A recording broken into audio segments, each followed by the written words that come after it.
There it is. Center it. Cheers. Cheers. So, Geno, what you having? What you having? I got some Martell cognac, especially seeing this with you tonight. It's a little tribute to Pat.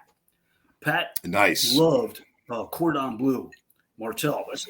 And I have the end of a bottle because I use it for special occasions, like me and Susan, our anniversary, stuff like that. And matter of fact, we toast Pat to that. So I got the Martell, and it's the VSOP. It's good, but it's not 170. So. Pat lived large, man. Let me tell you. You know that, Chris. Yeah, and it's one of the things I want to speak with you in depth about is your relationship with Pat, because it's a heavy thing that I want the world to know about. Okay, you can ask me anything, man. Yeah, we'll go there. But I also, one of the things that fascinates me about you, Geno, from the very get-go, is that you're a mysterious guy as a player and your trajectory.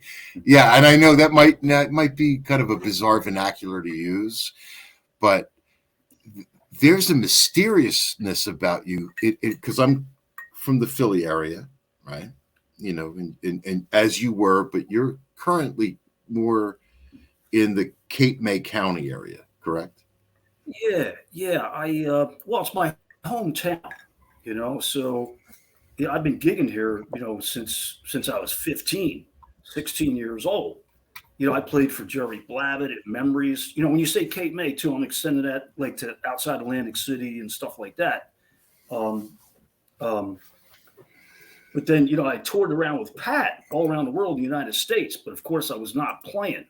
But I did do some touring with Gongzilla, Bon Lazaga, Hansford Rowe, you know, Project Low, Happy Roads. I'd be the opening act, either solo or with my trio. You know, and I played Philly a few times. I played upstairs at Nick's. I played at the Middle East. You know, I opened up for Brand X at the Middle East. And I opened up for Pat at Tin Angel, one night, 2 shows, and that was a duo. That was interesting, Chris, because I had my cell phone Stratocaster, because I didn't quite have my arch top ready yet, and then I had Danny Blaze on piano, the drummer, the monster drummer, Danny Blaze. He's passed away, but he worked with Jeff Lee Johnson a little bit. Got fired from that band because they were doing a gig in New York. Steve Besgrone, it's either Steve or Chico was there, and they said, Chico Huff? Yeah. I've gigged with Chico. He's awesome, and Steve's my boy. Ridiculous. He's done a whole batch together. Yeah, I love Steve. So, but I forget which one of them guys it was. But Danny took his pants off and was swinging his pants and running across the tables. This is at the bottom line. So, unfortunately, I never got to meet Jeff Lee Johnson. What an awesome player. So him and I opened up for Pat because Pat was doing a duo thing too. It was him and Jim Riddle. So, oh wow. Oh yeah.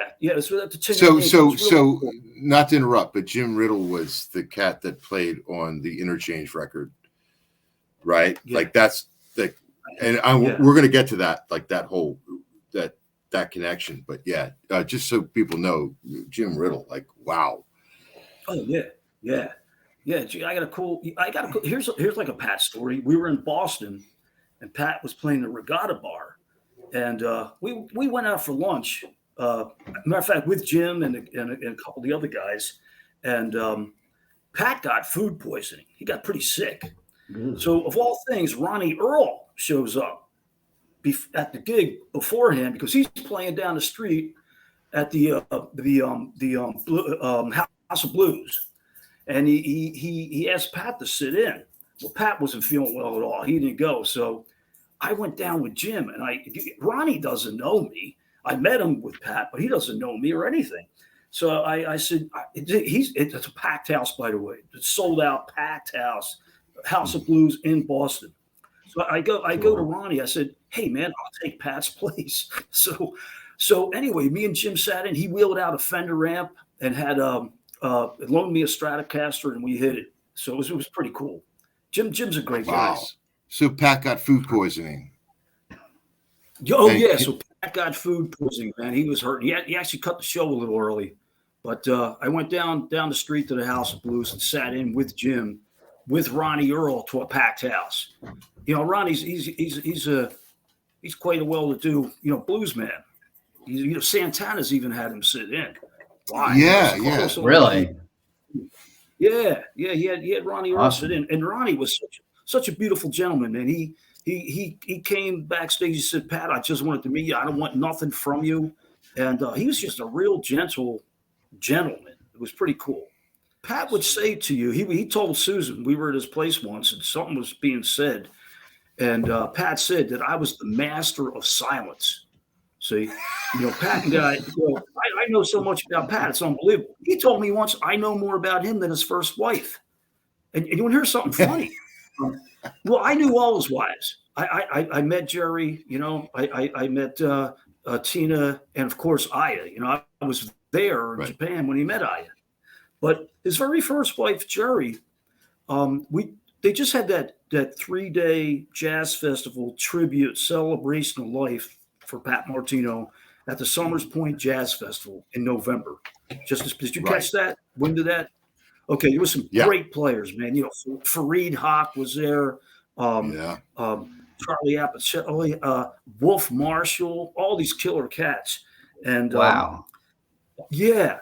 So there also was an Italian film crew came over from Italy because they're doing a documentary on Pat. And his manager, Joe D'Onofrio, told them to hook up with me. So funny enough, but also kind of like, gentle enough. After the show, I was there Thursday night. It was a Thursday, Friday, Saturday night thing, and then a Sunday afternoon. So Thursday I was there because I was slated to play Thursday night down the street at Gregory's. The whole main event, Wolf and them guys, was at the Gateway Playhouse. But anyway, funny enough, there was Jerry in the front there. Because, see, I hadn't seen Jerry since like 1977 when I met the two of them in New York City when Pat lived on Jane Street. I get there and I'm introduced to Jerry, and Pat had a little poodle dog. And so anyway, I walked up to Jerry. I said, "Jerry, you remember me? I'm Geno." And she remembered me right away. That was so beautiful. But after the show, after the whole big concert, on the way to the Gregory's, the nightclub where the after party jam was, and I was a special guest, they wanted to interview me and Jerry. So as Jerry's sitting right there, I said, actually, Pat said I could say anything about him as long as it's the truth. And at one time when we were in Italy, he kind of had a breakdown, because it's very emotional in Italy. And we were in Ravenna for a 3-day jazz intensive that Pat put on. And I was behind the scenes. But anyway, I said to Jerry herself, I said, "Yeah, Pat, Pat said I knew more about you than my first wife." So the Italian filmmaker thought, but she was so cool about that too. And what a lovely person. I don't know if you ever met Jerry, but she's a wonderful person. Pat's first wife. And he met her in Atlantic City, I think. And I think I saw that. I saw that in the documentary where. She's the Open Road one, right? Correct. The Open Road documentary. She started to witness. She was witnessing these kinds of moments this is before any diagnosis. Yeah. Right. Yes. So she started to witness these moments. So, so you were there at that time. Can we jump back and when did you first meet Pat? Okay, I met Pat in 1977. It was the exact date was like December, January, something like that, because the very next day was the super blizzard. And God, I actually remember that. I mean the heavy duty one. So Yeah. we made it out of New York. I brought 2 people back to Wildwood, New Jersey. That's how I got connected. See, Pat in his Atlantic City days was doing the jazz scene there at all the jazz clubs, and then he had a side project going on, like an experimental. He kind of like wanted to dip into rock of all things. So he got this local rock guitar player, Paul Prospero, and they made tapes and everything else, and then it just disbanded and didn't go nowhere. But they were pretty good buddies. So Paul hooked up with me. I was starting to make a name for myself in my home area because Paul, like Pat, was like 12 years older than me. And so we hooked up. We get this original thing going. And he wanted to turn Pat onto our music. We went up with a couple of reel-to-reel tapes. So like I said, this was 1977, probably January, maybe early February.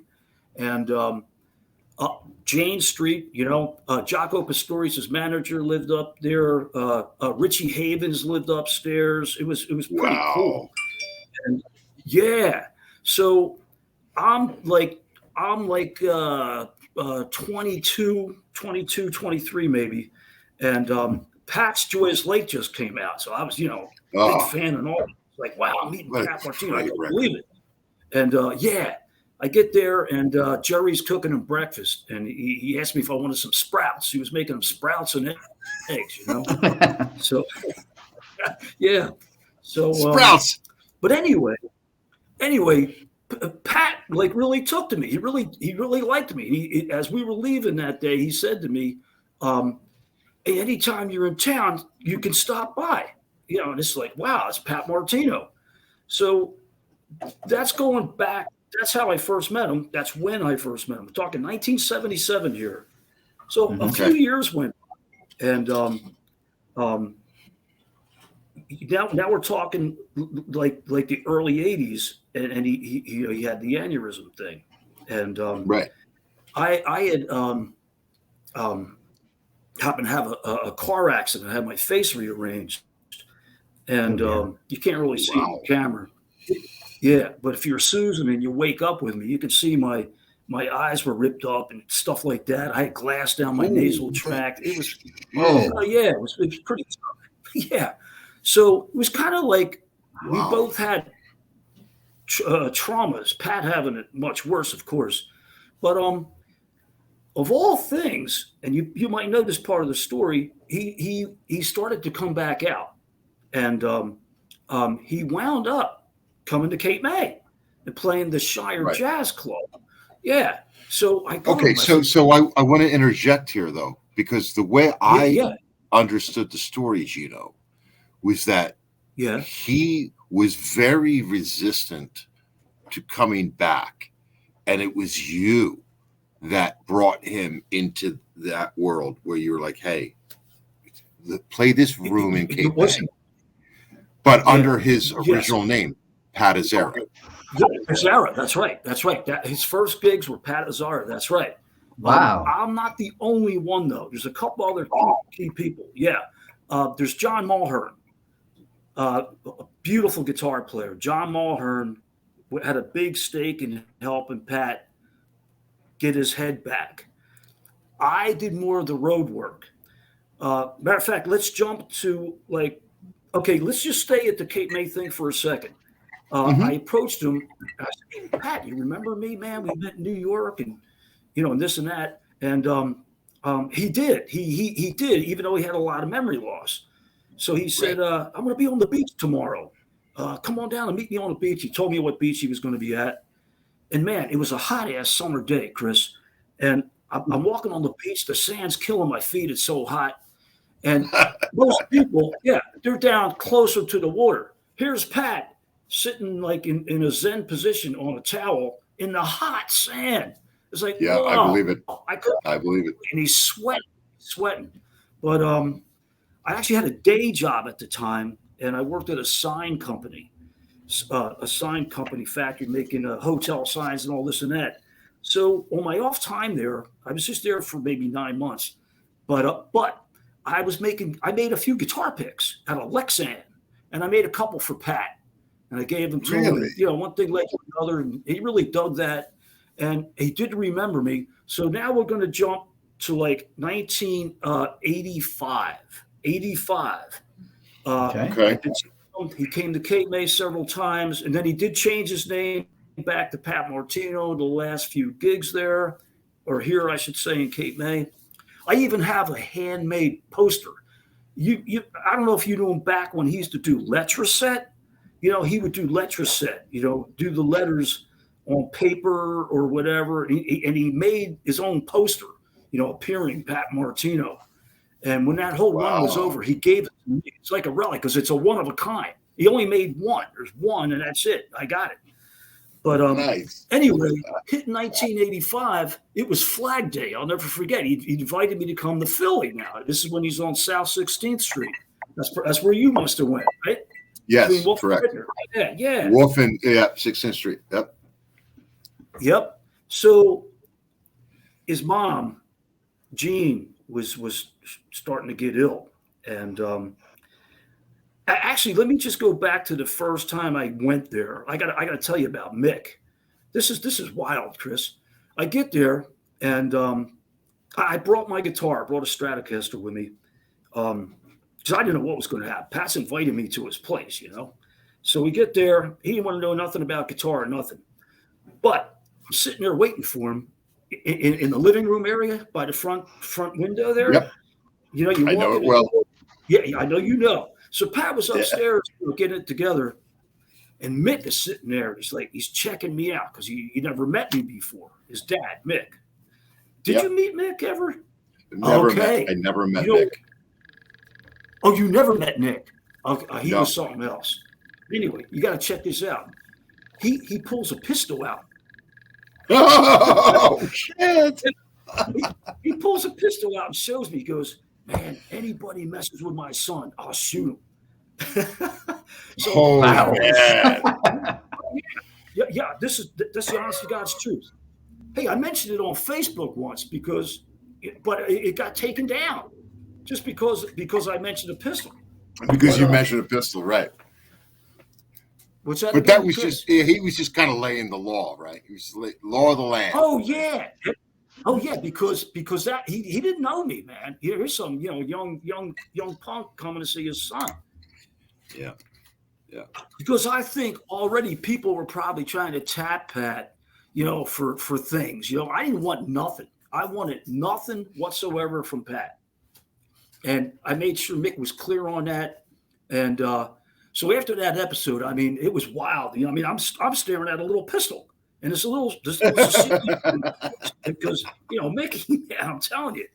But man, we became super tight when he realized that I wanted nothing from Pat. Mickey, yeah. So we became super tight, so much so that as the couple of years would go by, and Pat wasn't feeling good, he'd call me up. He said, "Geno, man, Pat's not doing good. Can you come up?" So I'd leave. I'd go from Motion City or Cape May, New Jersey, and go to Pat's and take him out to dinner. We'd go out to dinner and we'd hang out, whatever. And this is before he started playing. So I truly wanted nothing for him because, Chris, I actually was expecting him to die. So I was just his friend. That's it. And like I said, we would do things, go out to dinner. We would go down to Sarge's and have a couple beers, maybe. Go down to the Melrose, and whatever. But then, Melrose Diner. Tony. What? Yes, right. Tony, just so you know, the Melrose Diner was the diner. That's where you went. Really? Yeah. Because you got to understand the East Coast. Because Geno, Tony's from the Chicago area. That area. Oh, cool, Tony. Yeah. Yep. So the East Coast is the diner heaven of the world. Oh. Okay. And that diner was the shit. It was, that's the diner you went to. Really? That's right. It was the diner that every other diner wanted to be when they grew up. I'll put it that way. I'm sorry, Geno. Go ahead. Yeah. Hey, so anyway, Mick and I got to be real tight. So in the meantime, Pat's getting together to come back out. His mother, Jean, gets really sick. So much so that they set up like a hospital bed down in the living room. Okay. Mickey and Jean's bedroom was upstairs, as was Pat's in the studio. And downstairs, as you know, you'd walk in, living room, bam, you got the little listening room Pat had, and then bam, you're in the kitchen. So right there in the listening room that Pat made for himself, Jean was on her deathbed. And I'm visiting one day again, and Jean, I'm talking to her, saying hello and everything. She holds my hand, and she says to me, "Will you help my son come back out?" Now, wow. I'm of Sicilian descent myself. So this is a very, very heavy thing to be asked. Yeah. So there was no way I was going to say no. Okay. So that turned into a 12-year part-time job, Chris, because I wasn't quite full-time as a musician yet. Because in 85, 86, I was working at a record store. And so luckily enough, I was sort of in a manager position. So I was able to take the time off to hit the road with Pat, even up to 2 weeks at a time, which I did. So I gave Jean my word that, yes, I would help Pat come back out. And she was on her deathbed. She passed away. And so that led to all this road work with Pat. And so I was his right-hand man. I didn't play in the band. I didn't nothing like that.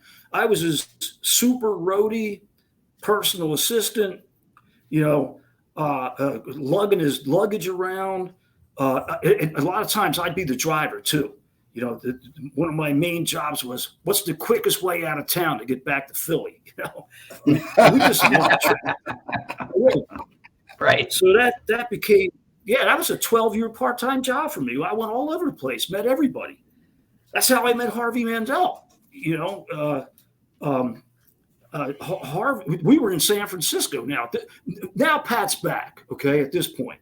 Pat, it was an excruciating time section where some days in the beginning there, I'd have to tell Pat like 5 times what day it is. And I'd get the charts on stage for him, get his fingeries on his amp for him, a towel, a water. Can you talk a little bit about that, Geno? Geno, can you talk a little bit about that? Can you talk a little bit about a day in the life of a show with Pat Martino as you were bringing him back? So, okay, I can do that. A typical short road trip, like of 2 or 3 days, 4 days maybe, when he was first coming back, I would drive to Philly, okay, and I would check his guitar out for him, make sure it's in tune and strings are okay, stuff like that. Put it in this big anvil case he had, and our bags. I had a Volkswagen Jetta at the time. So, for example, when we did the, let's say something like, there's so many spots. Blues Alley. Let's take like Blues Alley, okay. or Fat Tuesdays in New York. See, I would drive that. So typically I would go to Philly, pick Pat up, and then drive to New York City, and then unload Pat. I'd park. And for example, like some of the gigs, Harvey Schwartz was on bass, Joey Barron, Steve Laspina on bass, and a few other cats. So in them early comeback days, that would be typical. So we'd have a hotel, and Stan Getz' son, was managing him for a short while. And so I would be in close connection with Steve. He'd book the hotels. And so I would be with Pat the whole time, except for when we had our own private rooms, And he was smoking real heavy back then. Another like typical thing at that point, I had to make sure he had 3 packs of what's that? Benson and Hedges. He was smoking. Benson and Hedges. It's like 100s. Was it 100? Yeah, I guess so. Yeah, and he was killing me, and because it was back in the day where you could smoke, and he'd be having breakfast and or dinner, and he'd be smoking. I was dying, Hey, I know, man, it's crazy, isn't it? But typical Pat Dog, you jump ahead a bunch of years, which we'll get to later. But he quit. He just quit. Yeah, stone cold quit, and only Pat could do that. He had such inner power; it's mind blowing. But yeah, back to that. So that'd be a typical day. And then if it was like 2 or 3 nights of Fat Tuesdays, we did that. We'd check out of the hotel. I'd pack us up and drive him back to Philly, and then go home. And so it's interesting, and I want to stay on this topic for a minute, if you're okay with that. The conversation that we had with Jimmy Bruno was that Pat would want the charts on the stand, on the bandstand. Oh yeah. But that Jimmy's recollection was that Pat didn't need them. Maybe they were just something that made him feel a little better. What was your experience with that? Okay, to tell you the truth, I think he did need them in the beginning. See, because again, on any given day in the beginning now of coming back, he asked me what time it is 17 times, what day it is 3-4 times, so I think he did have to lean on them and wanted them on stage because he needed them, at least to an extent.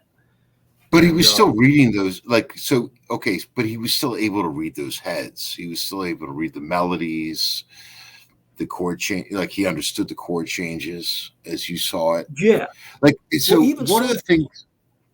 Go ahead. I'm sorry. I was going to say, because some of his charts a little later on, he would actually like at the bar line have a substitution, and like bar 4, having subs for like B minor 7, whatever the subs might be that he wanted access to as a remembrance. And I see what you're saying. Yeah. Okay. Yeah. So it was more of okay.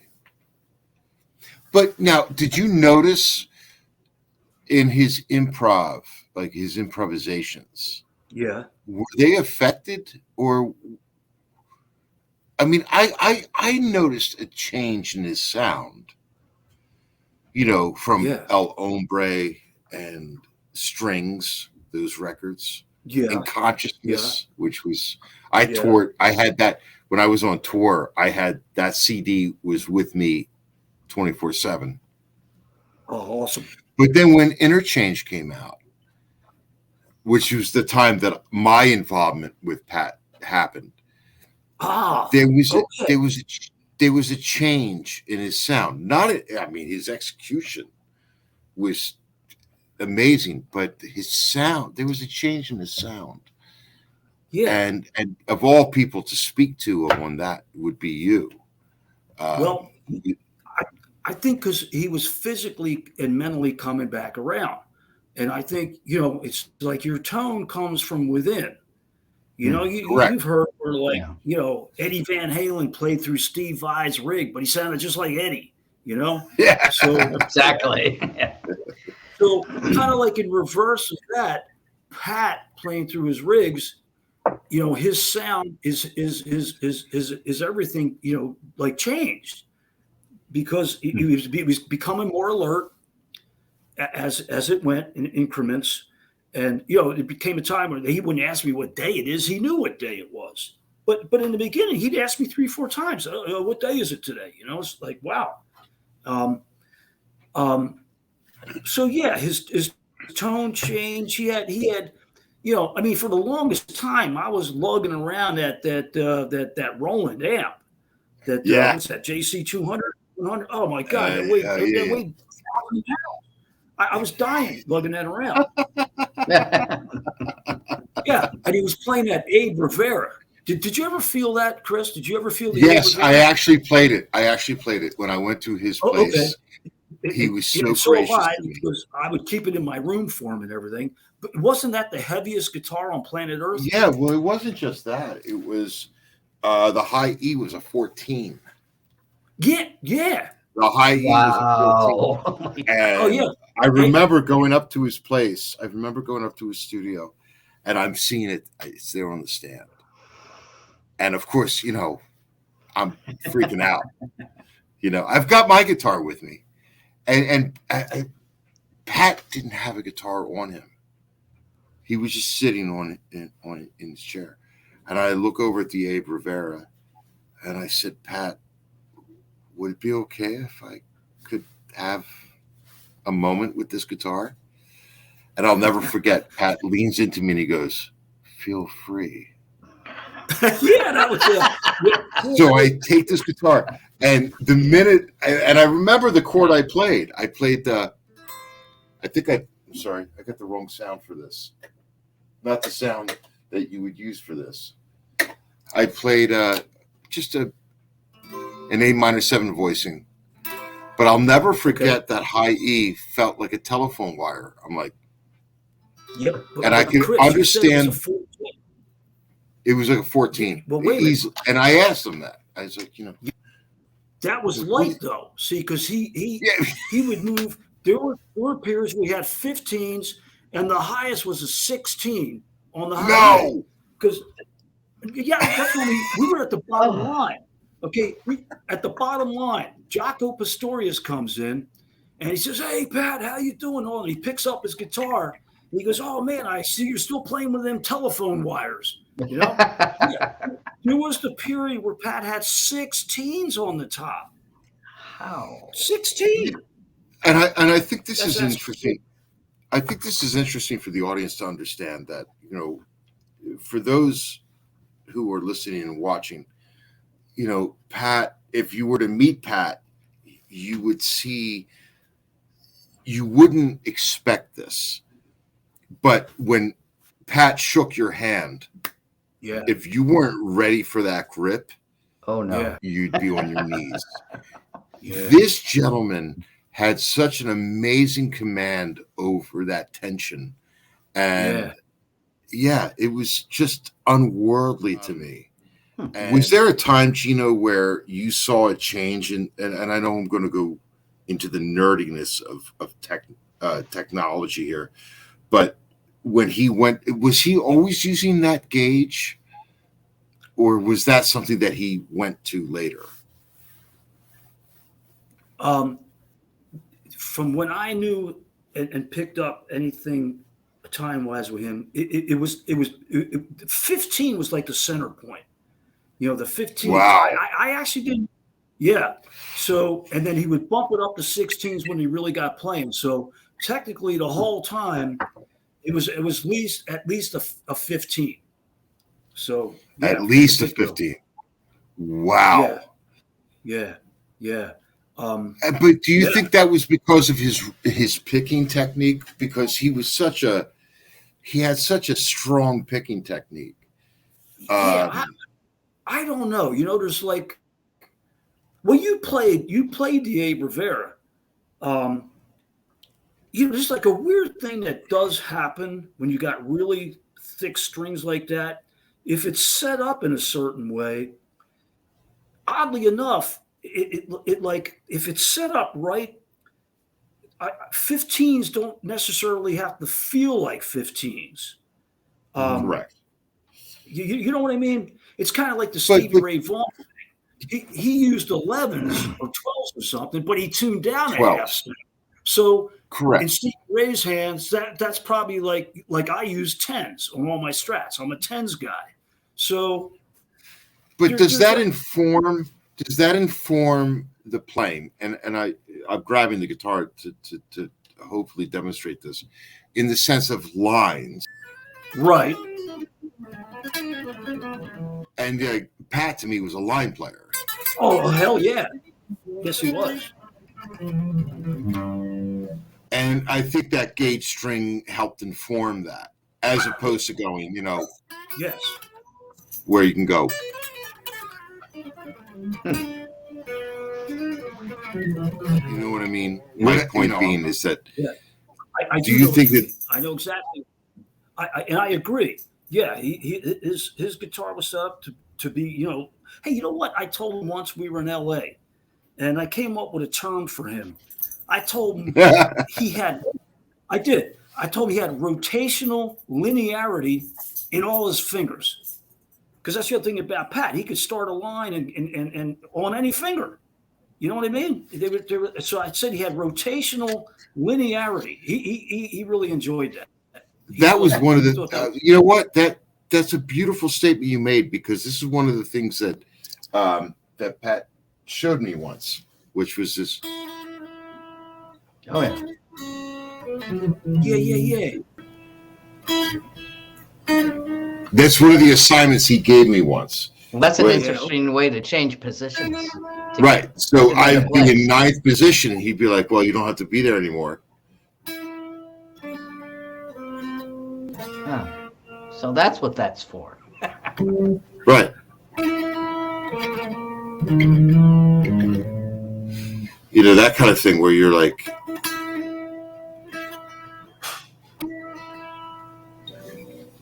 and we messed with that for a little bit, like being able to move from position to position. But what was that term you used again?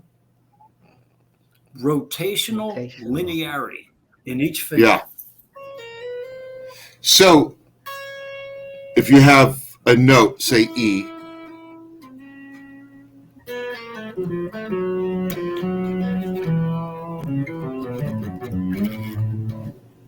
there's an idea. You know what? I got to inject something here, Chris. You know? Because especially when you said that time period where you were studying with Pat, I remember we were on the road and he says, "Man, I got this student. He's got chops in every direction." I think that was you, man. I don't know. Maybe. I know. I've watched it play on video. I think it was you that he meant. Well, for real. You know, I can move on with my life with all the happiness in the world. If that's what he meant. You know. He brought it up. We were in my car going to a gig. He goes, "Yeah, man, I got this student now. I mean, he's got chops in every direction." I'll never forget he said that. He's got chops in every direction. And it was right in that zone time that you're talking about. And yeah, I had such a great time with him, and I walked away from my sessions with him. Always felt that like my brain was melting. And I don't mean that like that sounds hyperbolic, but I meant like just this sense of it was an endorphin release. You know what I mean? Yeah. You know how you get an endorphin release? Yeah, and I wanted to ask you about that. Like I can imagine your time with him where there would be something that would happen on a gig or just your private time with him. Yeah, well, see, so here's the other thing, though. I got to make a point of this. You got to realize I never studied with Pat, ever. In 44 years, I never asked him a guitar question, ever. Now, you never asked him anything. Like you, even in the car, you weren't like, so what did you do over that flat seven? No, nothing. That's amazing. I think he enjoyed that. Yeah, we were just guitar buddies because I was hell bent. I told Pat once, I said, I got some shit I want to say myself. He goes, "Yeah, I know that." So wow.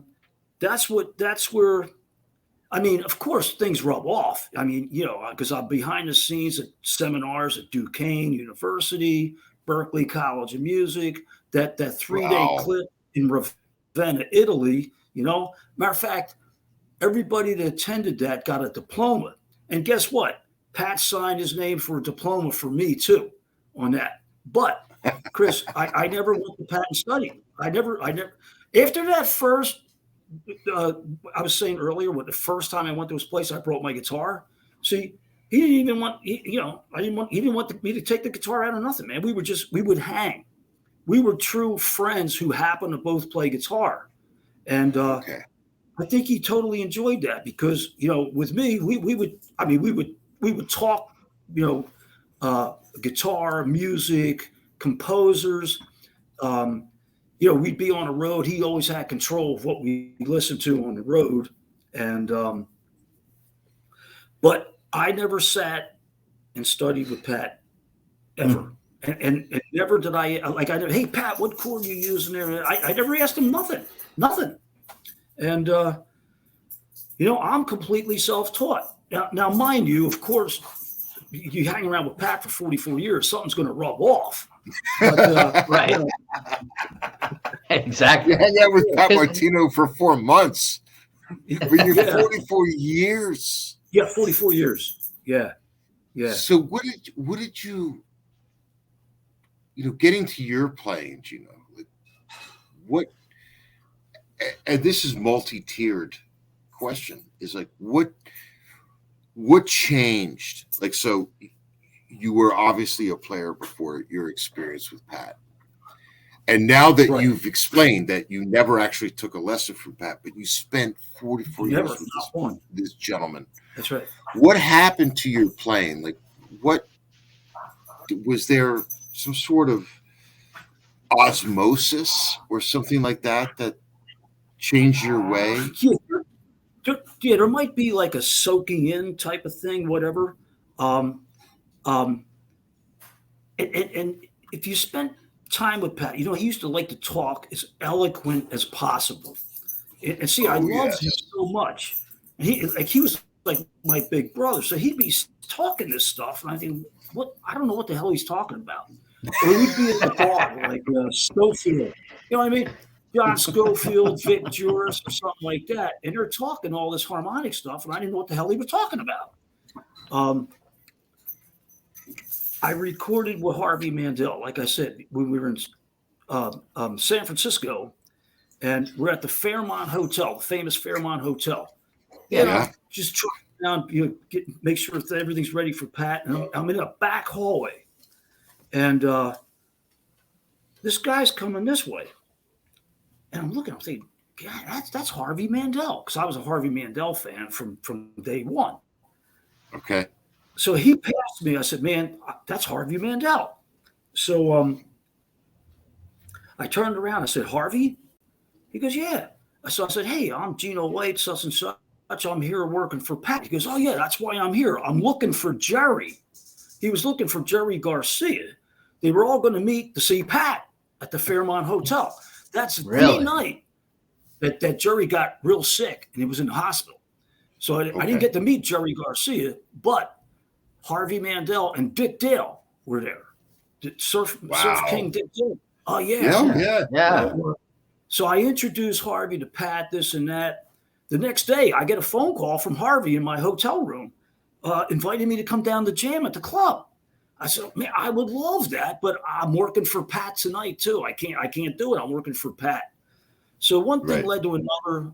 I wound up getting signed to LoLo Records. You know, the gong stem off with Bon. So I'm getting all my stuff prepared. I wrote a couple tunes and I was going to have Pat. I asked Pat if he would play on it, and he said yes. And in the meantime, things were taking a lot longer to get together. In the meantime, he gets signed to Blue Note, and they wouldn't allow him to play on my thing because I was an unknown. Okay. So contractual. So Susan tells me, she goes, the guy's right there. Call Harvey. So I call Harvey Mandel, and he agreed. I had to fly him to New York. We recorded in Long Island. But I'm getting to a point here. We're in a hotel room. I'm in a hotel room now, my room, with Harvey Mandel and his right-hand man. Well, he passed away, his right-hand man. But nonetheless, his guitar tech, right-hand man. And we're token up in my room. And Harvey's got his guitar. We're kind of just talking stuff because the session's the next day. He goes, "Yeah, well, I know I could do this, this, and this." He goes, "That's what Pat's talking about." The moment he said that, Chris, like this floodlight blew up in my brain. It's like, damn, that's what he's talking about. Because I think he was extra eloquent with me because he felt so free and close to me. And I honestly would think, what the hell is he talking about? Right. But so that's like how things started to soak in my brain. It was actually by way of Harvey Mandel. And then I just started doing a lot of self-study and just going into things and studying because I got maybe a backwards way of thinking, you know. The funny thing is, though, it was in the AC area. I was starting to make a name for myself, and some people thought, oh, Geno can only play out, you know. I'll tell you, no. It was the Sandoli guys that understood what I was doing. Right. I hadn't met Scott McGill. Scott got me, but there was several cats that were Sandoli, and including Pat. You know, I made sense to him. So that's when I realized I got to personally get it all together to know what the heck I'm talking about. So that's been a lot of years now. And I think you'll find this true yourself, Chris. I tell all my students there's always more than one way to bring up a file on a computer. So with guitar and the music, for me, you know, it's knowledge of the fingerboard. It's the harmonic content, you know, because I don't read the staff. I can't read the staff. Okay. But you know, again, like I'll have guys like Bestgrown come in, Andy Lawless's, and I got my charts. I got my basic chord charts, and everybody knows what's going on. We have a blast. And so that was like to your question, you know, so I've just been hell bent on doing my own thing. And again, I think Pat loved that about me, you know, because I didn't bug him. You know, he didn't have to explain anything to me about anything. Yeah. You know, we would have, you know, we did everything else, man. I mean, Susan and I would go and visit him. And if it was like a holiday, there was a little period where he wasn't with a woman. So it'd be kind of like just me, Pat, and Susan, maybe another person or two. And Pat would actually give up his bed in his bedroom for me and Susan. And Susan would cook dinner. We cooked them Christmas dinner a few times. We had birthday dinners together. He'd take us out. We would take him out. So it was just like two guitar hombres just having fun together. El Hombre. Yeah. Great album. Yeah, that's right. That's right. Yeah. So. Yeah, that's amazing. Yeah. That's great. Yeah, 44 years, man. 44 years. I got notes and notes and notes, you know, of you know, things we did, people we met. I mean, we partied too. Did you see that clip I did for that Celebration of Life? It was aired. I'm on for about like a minute and 30 seconds. It was part of the podcast of the Celebration of Life for Pat, and they wanted me to do a clip. Yeah, they had Stanley Clark, Lee Ritenour, a few other, Cheryl Bailey. So my clip was they wanted me to tell a story.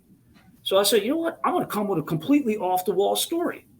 And the story I told was we were in New York City doing a run at Fat Tuesdays, and we're at a producer's house, and we're waiting for Shaka Khan to come by because this producer had three different mixes for her to listen to. So we start partying. You know, we're partying and partying. And I got you. Yeah, you got that. So apparently Shaka Khan on her end was also too partied out to make it. She calls up. No way. The producer, She can't make it. So we just continued on all night long until early in the morning. It's like 5 o'clock in the morning now. We're all toked up. We're tuned up to the max, and yeah. So this producer, I'm not mentioning no names, okay?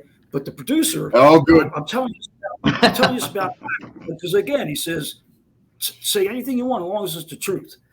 So he goes to his bedroom, pulls the mattress off of his bed, throws it on the studio floor so me and Pat can crash out. And I guess he slept on his box spring or whatever. So now this is like 5 a.m. We're partied out, so I am completely beat. I'm laying on the mattress with Pat Martino, with Pat. We're crashing out. You don't get no closer to anything. You got to be in a foxhole. Yeah, right. You slept with Pat Martino. Yeah, you know what I'm saying? So I'm laying there, and Pat, we had that deep, gravelly voice. Well, he starts snoring. Oh, Chris, the snore. Oh my God! It was so heavy, so deep. And the mattress is on the floor. The floor's vibrating. I could not sleep. So here's Pat Martino's snore. Yeah. That's very close to it. Okay, all right. Maybe it was a little lower. Anyway, go ahead. I'm sorry. Yeah. So he's snoring. God. But anyway, that's that's how tight we were. You know what I mean? You know. Mm-hmm. But even his snore was probably articulate as all hell. Like, That's funny, man. So what happened? So what happened? I couldn't sleep all the rest of the morning, and then of course everybody's up. We're having coffee, breakfast, and I'm burnt, and I got to be aware of everything for the gig that night at Fat Tuesdays. Oh my God! I'm fried. I'm totally fried. So I had to really push it to make sure I'm taking care of Pat. You know what I mean? Wow. And at those Fat Tuesdays, hey Chris, those Fat Tuesdays runs were incredible, man. There's a photo out there where they're lined up. It's George Benson, John Abercrombie, Les Paul, all these cats. I'm in that room. I'm standing right next to the photographer, so I'm not in the photo. But these cats would come at Vic Juris, Attila Zoller.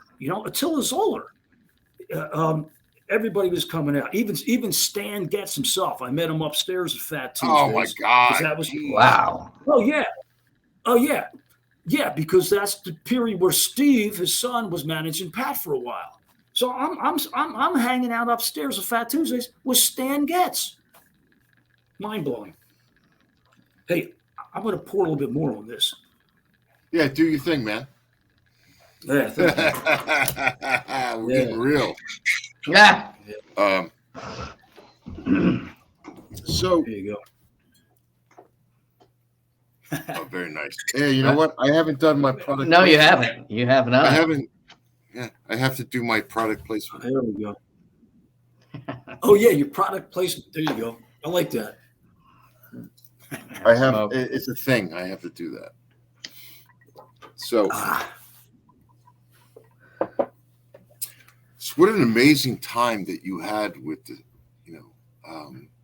what was Pat's impart to you? I don't think I'm using that word correctly, but you know what? No, I get that word. What was his impart? That's a beautiful word.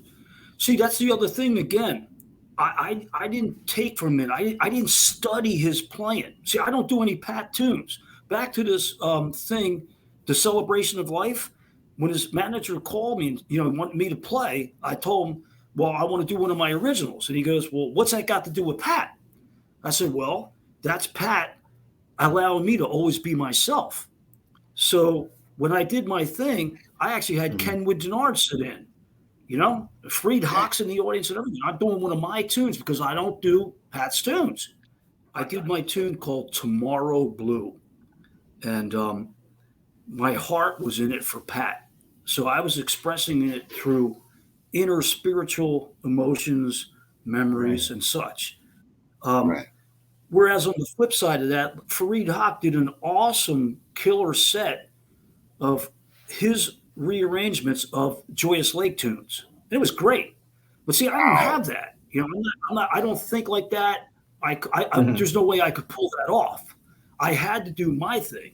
And when I was on the road with Kenwood, the times when he played with Pat, we would have a thing together. Like he would slap five with me, and his hands were so fast that he would slap five. He could hit the top of my hand and then underneath like in a split second. I don't know how the hell he did it. And he would always say, you know what I mean? You know what I mean? And that would morph into, he would mess with my name, Geno. He would go, Geno, what I mean? So this is like on Facebook and stuff like that. Yeah, you know what I mean? But you know what? All those years, I always wanted to play with Kenwood. So it came true in November.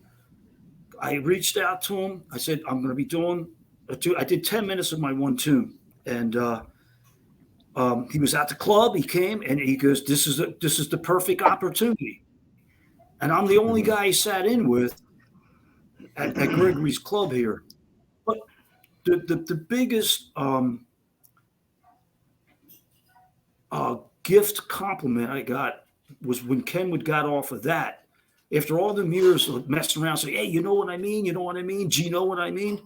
He said, he looked at me and goes, now I know what you mean. It was pretty awesome. Interesting. Wow. That was a highlight of my whole year playing with Kenwood. Yeah, it's amazing. Oh yeah. You know, it's kind of interesting because I kind of study with Chris, and he says, "Oh, take what you can from me," and I'm sure because my style isn't necessarily Chris's, but it's just I think for one thing we're all teachers here, and so I think one of the things that we do instill to our students is, hey, this is kind of how I do it. You can interpret it any way you want. Yes. And that's the best way to have Chris is my guitar buddy. You know what I mean? We talk a lot and, sometimes we write together, but it's just kind of cool, just to that's awesome, Tony. Hanging out with all you guys tonight. Not all you guys, but all of us today. And just talking about like teaching and how information actually comes into your head. It might come through osmosis. It might be a straight study, or it's something inspirational that just comes to you. Who knows where from? Yeah. That's all I had to say. Yeah, I hear you, Tony. Because that's what I do with all my students. I tell them I'm going to teach them music and the guitar through the guitar. Oh. There's no single student that sounds like me, and no two of my students sound alike. And a couple of my students are now kind of like playing the area, kind of like hot shots around here. And again, that goes back to Pat, Chris. Pat allowed me to be myself. He never questioned me. He never suggested anything. He just took me as I was. I remember I had a new CD come out. It was called Zero Rider. And I said, Pat, I want to play this one track for you. And he put it on. And typical Pat, he's so technical. He made it that only that track played. So it went off, the CD went off. But he played the track. He goes, I can't believe how fast you play. And oddly enough, I never worked on speed, Chris. That's the furthest thing from my mind. I was just like, okay, maybe I got a natural speed tendency, but and he just took that as it was, and he dug it, and he just, he was behind me. Pat was always behind me, and I loved him for that. As a matter of fact, down in my hometown area, they have a film festival they had. And when Unstrung first came out, everybody knew I was tight with Pat. And they had Pat come in as a special guest to be there to see this film debut of Unstrung. So I had my trio, and we played. And guess what? I played all my stuff. I didn't play no Pat Martino. The show I did like 40 minutes, I think, before the movie was shown, and I did all my stuff. And Pat was watching us, and I was, my bass player was freezing because there's Pat standing right next to him. But Pat goes, man, hey, the trio was strong tonight. I'll never forget he said that. But anyway, yeah.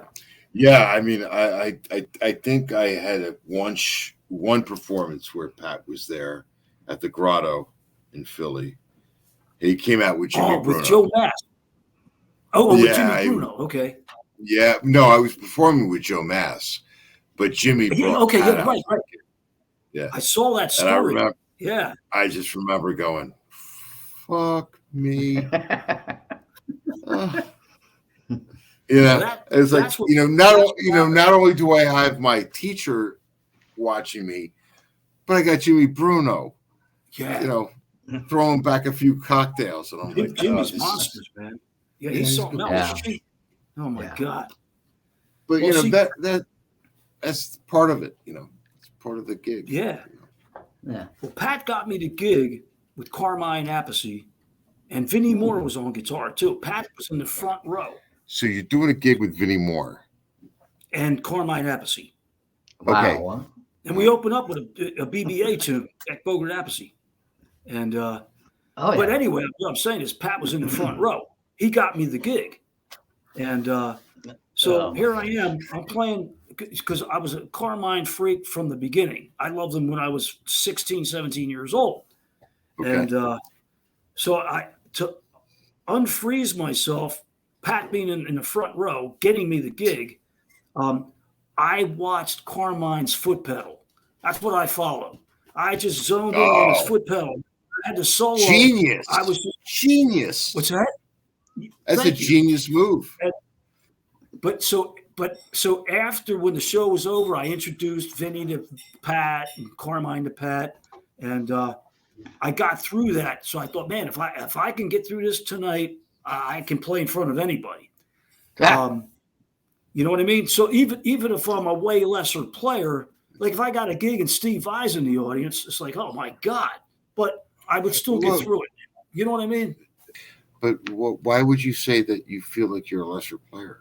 And like if Steve Vai was in the audience, I'd be okay because I know I can just do my thing. I'm a lesser player than Steve Vai. But no, I don't think you are. That's my argument. I'm not trying to argue with you. I got you. I'm debating. I don't believe hey, you are a lesser player, and I certainly don't believe you're a lesser player than any of these guys you're talking about. Like that's what I'm saying. Like I can understand that from you. Your humility. Your humility is. I get that. Like I'm the same way.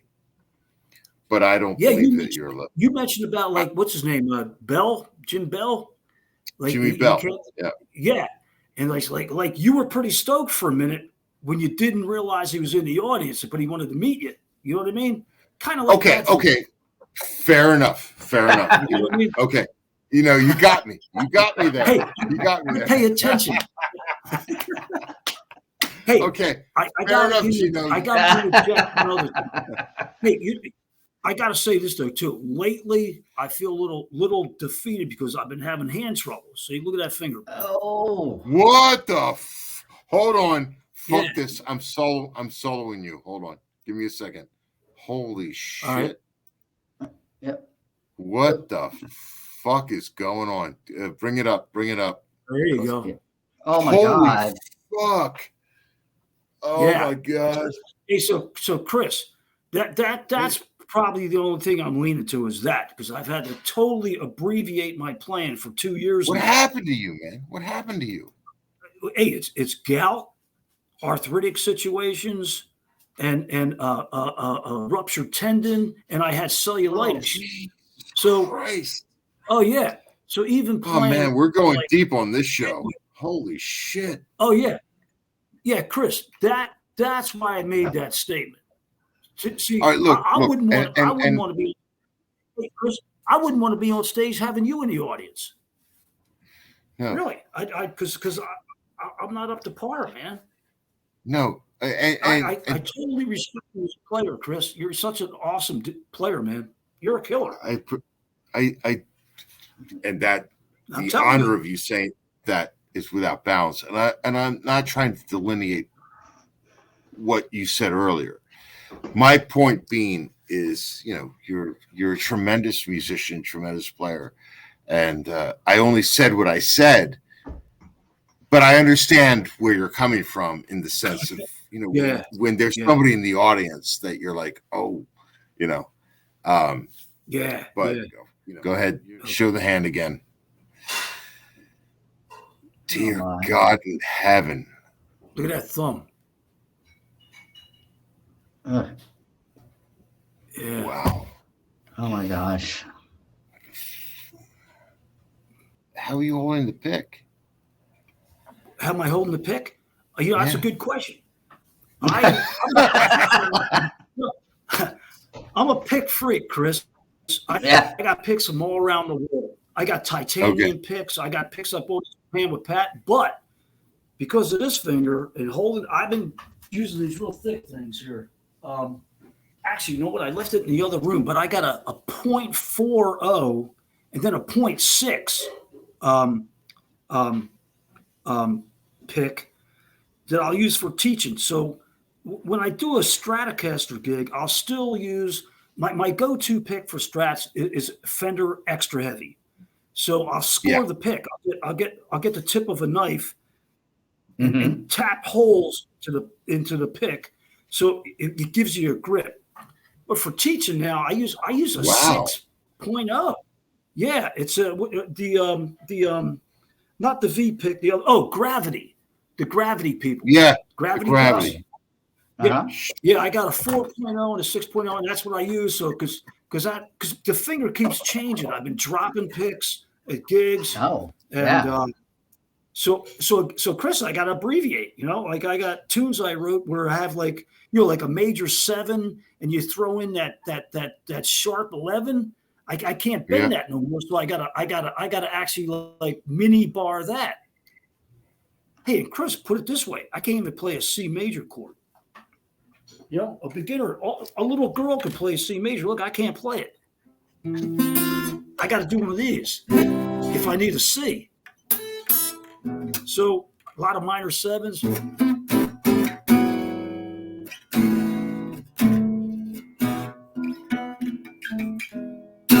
So my tunes. I've had to abbreviate my own tunes. Because we all get our own voicings stuff, and there was ones I was really proud of. Was like I would have guys say, "Man, what chord are you playing? This and that." And unfortunately, I'm going to get these worked on. Though this is I'm not going to live like this. Say that again.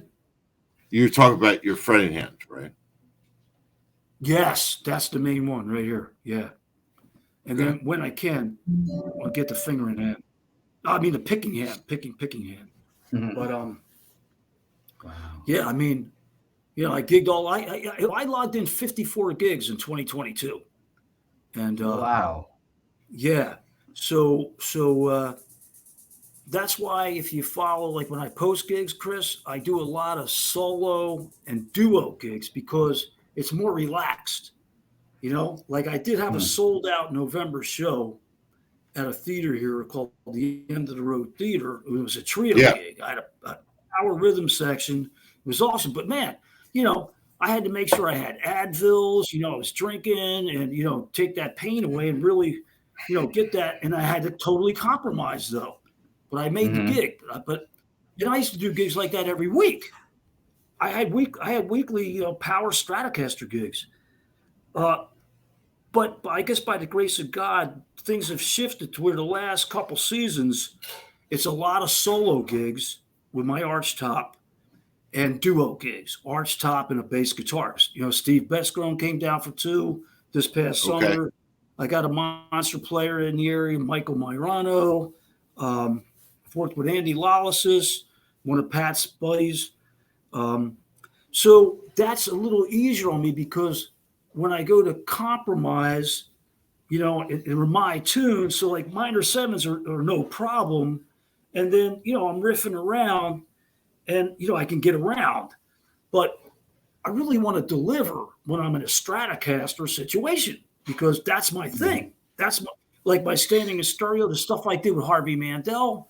That's me, And I wanted to ask you about that. Like when you play the Strat, so what is your go-to?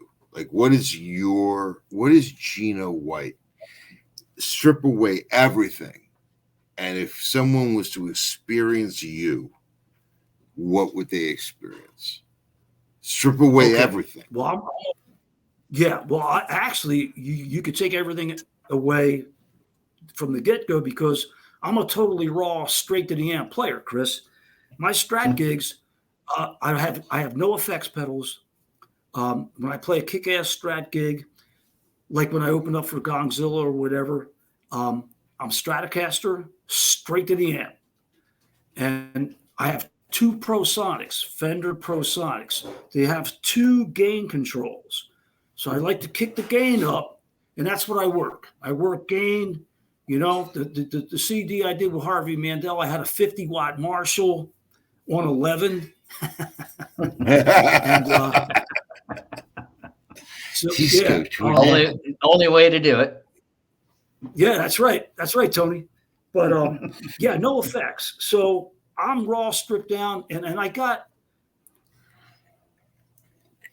have to say I come from that blues school of like trickery, where like some finger scrapes, on the strings, and just a BB King zing slide, or whacking the strings behind the nut. I like to play the springs behind the Strat. You get some sounds out of that. Oh yeah, yeah. You know what I mean.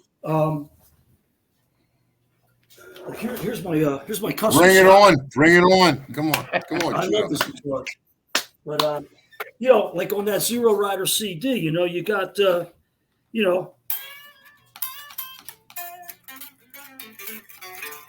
you got. You hear that? Nice. Yeah. Now, if you study that, listen to this sound. Look, that's a B. Hear that B harmonic? That's awesome. That's awesome that you're actually able to articulate that. Yeah. Now, another one of my Strat tricks, which is hard for me to do now, is the genius of Leo Fender, right there. This is the 21 frets, okay? Correct. See that pole piece right there on the rhythm pickup? So that is exactly where the 24th fret would be. So I had licks where I could go. It's not coming out for me today, but look. Hear that? Yep. Mm-hmm. That's an octave E 24th fret. So I used to be able to get the lick where I could, especially coming through a high gain amp, Sure. Now, correct me if I'm wrong, but were you opening for Gong or were you part of that? Oh, okay. That's a unique situation. When I got signed to LoLo, it was spearheaded by 2 of the cats that were in the original Pierre Morlen's Gong. Okay, Bon Lazaga, Hansford Rowe. They were in Gong alongside Holsworth, for God's sake. Holsworth was the original. Yeah. I did not know that. Mick Taylor, when he left the Stones, he became a member of Gong. So one thing led to another. Crazy. And so these guys left Gong and started this label. And I was totally into it all. I mean, I'm a Brand X freak. I love Brand X, and and Gong and stuff filtered in there. So I knew these guys were coming. I had put out a cassette tape. This is back in 1990. I saved $2,000 up, Chris. I thought I'm going to put out an independent cassette, and 1990. So. This is when I was working at the record store again. Okay. So I saved up this money. I get this rhythm section together. I write these tunes. We rehearse them. We go in and record them. And I got a pressing of 500 cassettes sold out. I reinvested the money. Yeah. Reinvested it. Got another 500 cassettes. Sold 1,000. And I see this ad. Where the hell were they playing? It wasn't the Middle East. It was somewhere else. But I was in Philly. And I thought, hey, these guys from Gong were playing. It was under Bond. It wasn't Gongzilla yet. Yes, Bond. But, it was under Bond. Yeah, Bond. So with Vic Stevens on drums. And I go to the show. I have a cassette one day. I said, hey, man, I'd be like the perfect guy to open up for you guys. So they seemed interested, and I gave them the cassette. So one thing led to another. I hook up with LoLo Records, and as that was happening, the Bond thing turned into Gongzilla, okay? Because there was the split. There was Pierre Morland's gong, and there was David Allen's gong. So the Pierre Morland gong was fusion guy, exactly. And that's where Bond and Hansford came in.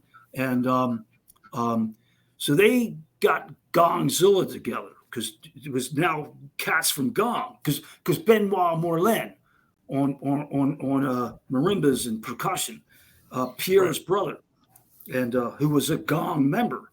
So we did some shows, and I was the opening act with my trio. Then they got hooked up to do the Molson Jazz Festival in Quebec City. So Gongzilla, it was a 3-day festival. Gongzilla on the second day was the headliner. And the promoters were Gong freaks from the past. So they wanted a Gong revisited show. As a matter of fact, let's just jump back for a second to the Gongzilla show. They had as a guest in the band Dave Fusinski. So it was pretty cool. Oh, wow. Yeah, we all roomed together. It was really cool. And they put us up. It was great. I remember I was playing out in the hallway at like 3 a.m. And Dave comes to me the next morning. He goes, "Was that you playing out there?" I said, "Yeah," because I was trying to be quiet because I had my Strat unplugged playing in the stairway. And Dave heard me play. He goes, "Man, we should get together." So he did that first night with them with Gongzilla. Night number 2 was Gong Revisited. And tell them I'm not here. Yeah, and so I'm taking Mick Taylor's place on the tune called Heavy Tune. That's the name of the song, Heavy Tune. Mm-hmm. And you remember that?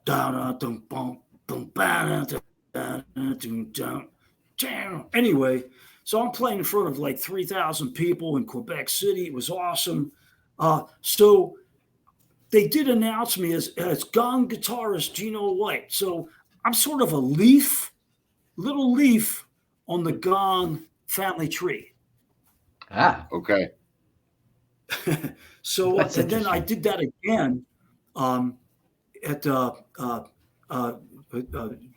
North by South or whatever it is in Philly area there, and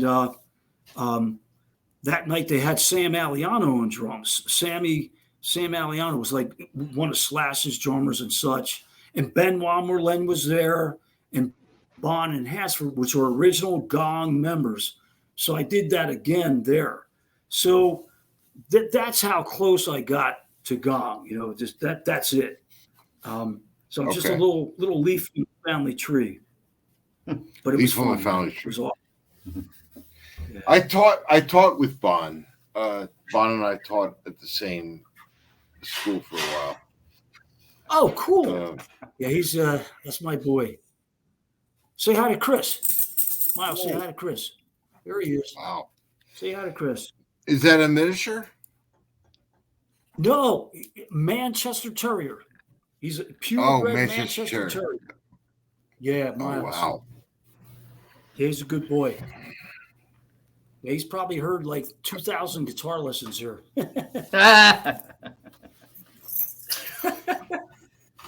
That's a big part of what you do, right? You're teaching.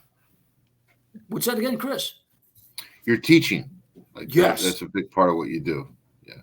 Oh, yeah. Yeah, it's a 50-50. It's like during the course of a year, you know, with the gigs, sometimes I get a lot of gigs, but it's about 50-50. Sometimes it's like 60 teaching, 40 gigs. Yeah. There's been times where, you know, the gigs have been really healthy at times. And back to what we were talking about a little earlier, you know, with the duo and solo gigs, you know, I can just play because my solo gigs, you know, people like I'm at Congress Hall, for example, in the Veranda Bar, you know, people just enjoying themselves. they're not so much zoning in and wanting a monster guitar performance. You know what I mean? And so I can deliver the goods and not worry about it. But back to like when I got a concert and it's a Stratocaster gig, it's like, oh man, I got to do everything to get it right. Whereas in the past, like 3 years ago, I would just go do the gig, no problem. Your student base, like when you're teaching, yeah. What's your approach?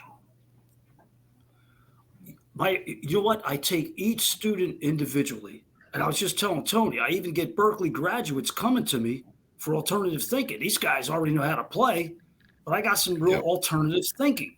And I got total beginners. I got like a 10-year-old who's doing great. But back to my teaching, I've got all beautiful people. I don't teach at like any like Philadelphia Music Company anymore or anything like that. So I have total control of who I accept into my home. Yeah. But at home here, I interview people on the phone, and you don't have to be a dog lover, but if you don't like animals, I don't want you in the house. So I got all good people, and I teach everybody individually. There's not a set Geno White way. Like, for example, Chris, here's a case for you. I got a guy I've been working with for over 10 years.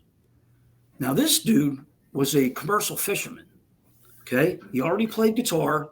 Matter of fact, years ago, he was in a band with one of my drummers I use. And the guy's out at sea, way out there. I don't know what they're doing, scalloping or whatever. But the captain hears something wrong down in the engine room and sends Chuck down in the engine room to see what's going on. Well, he's down there. Now, mind you, they're like 60 miles out at sea. The freaking engine blows up. The dude gets caught on fire. He had to run up he runs up the fucking ladder from the engine room, and he jumps overboard to put himself out. Yeah. Jesus Christ. Yeah. Wow. So one thing leads to another. This accident was like 12 years ago now, but my point being, this guy's not so much a student as my job with him is therapy. You see, because this guy. I got you. Yeah. See what I mean? Because he had already played guitar, and because he's bound to a wheelchair. He's bound to a walker. He's got burn marks all over, and he can't function normally as like you and I can.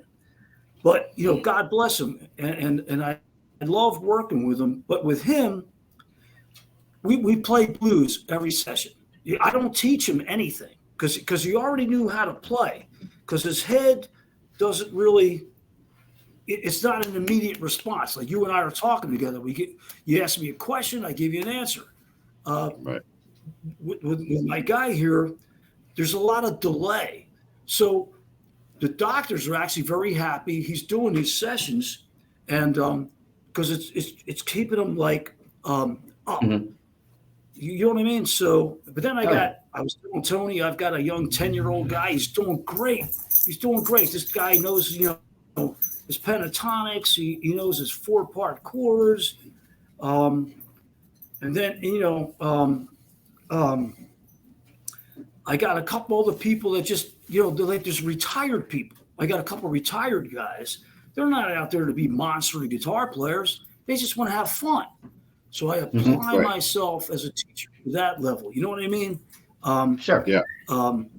Yeah, it's like, okay, man, like this guy, Mark, he's retired and he just wants to have fun. So I just teach him some strums, teach him, how to play some chords, and he's having a great time. But then again, I got some Berkeley guys that'll come, they're on vacation. Hey, Geno, can I get time for a lesson? And I teach them some alternative thinking. Either stuff that I've developed myself or by way around the corner from Pat. You know, I like your phrase as alternative thinking. Because a curriculum is a great thing, but there is once there's a curriculum, once there's this kind of set curriculum, it's hard. Okay, Chris, it's kind of hard to standardize. Is that the right word? Teaching or developing a musician or guitar player. I'm sure that's where you're going to, and I apologize for interrupting, but right? No, go ahead. No, that was just my statement. Well, I mean, it's an interesting thing because it could be different for everyone, right? Exactly. What fires the light bulb? Where you're like, because I remember when I first learned the circle of fifths, right? It didn't make any sense to me until a guitar player came to me and said, "Oh, let's flatten that out," and they flattened it out into like a more linear approach, and I was like, "Oh, well, okay, now I see it." I didn't see it as a circle; I saw it as a map. And the joke I always made was like, okay, the circle of fifths is like getting in the car with somebody and going, "Hey, we're going to Chicago. Here's my globe."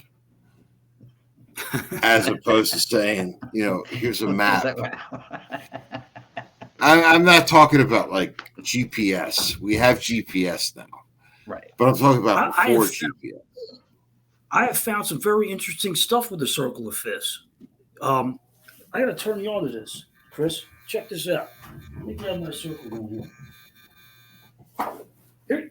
I came upon this one night. I know this might be backwards, but do you know interval inversion is totally on the circle of fifths? You got your C, your 5. Inverted, that becomes 4.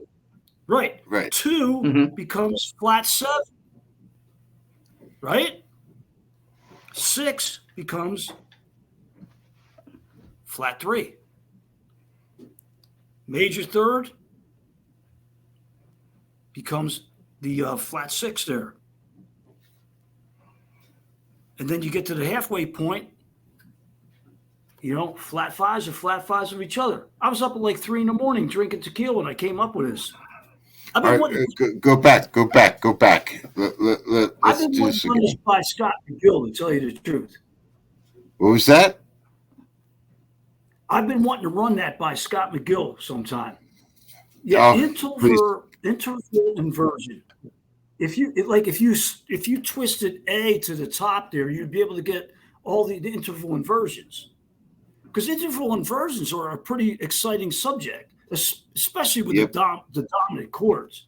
But on the get-go, right on the circle, C.